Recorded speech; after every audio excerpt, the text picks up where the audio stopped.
Well, for his thoughts on the federal budget, we are now joined by the federal NDP Leader Jagmeet Singh. Mr. Singh, good to see you. Thank you for being here. Good to be here. Thanks for having me. Now, you're not willing to say whether you are going to support this budget or not because you say you have concerns. And I know it's a long list of them. So let's go one by one, because you began your news conference today by talking about a failure to take on corporate greed. What would you have liked to have seen? A wealth tax on excess profits, something like the UK and other countries in Europe have done with respect to corporate grocery stores, oil and gas companies. We know that these companies aren't just making any old profits, they're making record profits. And we know that they are driving up the cost of living for Canadians. And that is a problem. And that is the major problem that Canadians are faced with right now. And the Liberals missed out on their major opportunity to bring down the cost of living by tackling corporate greed. And so that's a concern I have. I wonder, though, because, you know, going into this budget, there were warnings about taxing too hard, the concern being that it would affect rather productivity that Canada already is challenged with. Do you not share those concerns? Well, I know that in terms of the North American market, the United States has already signaled that under Biden, the Biden administration, they're going to increase corporate tax rates significantly. The Conservatives gave these big corporate handouts when they were in power that the Liberals maintained, and we think it's high time we make big corporations pay their fair share, particularly if they are ripping off Canadians. And we know that with in the case of cell phones, when we look at cell phone fees and internet fees, we're paying some of the highest in the world. And these large corporations are not being regulated properly by the federal government. Corporate grocery stores are making record profits while Canadians can't afford to buy their food.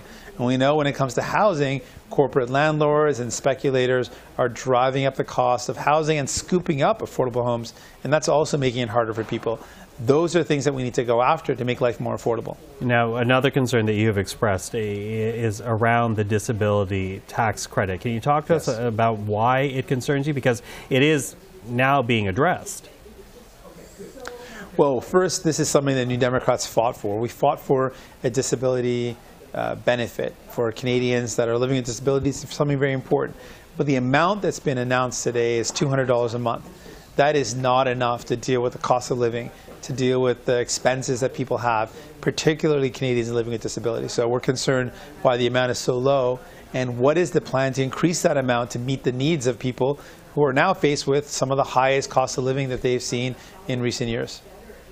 So what are you going to do then? Because as you noted, you do have concerns about this budget. Are you willing to vote against it? Well, we said we're not making a decision on how we're voting yet. And what I'm going to do is raise my concerns with the Prime Minister. And I want to hear from the Prime Minister, what's his plan to address these concerns? What's the plan to respond to Canadians living with disabilities who say $200 is just not enough? How are we supposed to live on that? How does that actually meet the needs of what we're going through right now? What is his response to people who say if we're going to lose 5,000 employees at the public sector, how does that not mean a cut to services? How does that not mean people get less services than they need? I want to hear the plan.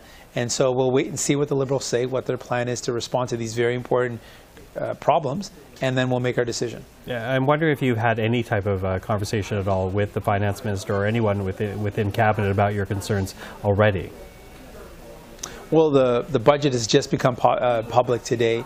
We had negotiated before about what we want to see in it, so we were very clear what we wanted. We've now seen what's in the budget, and so we're raising our concerns, and we look forward to a response after I meet with the Prime Minister. Now, would a response have to be an immediate response, Mr. Singh, or are you willing to give a timeline for the government to respond to what you're raising?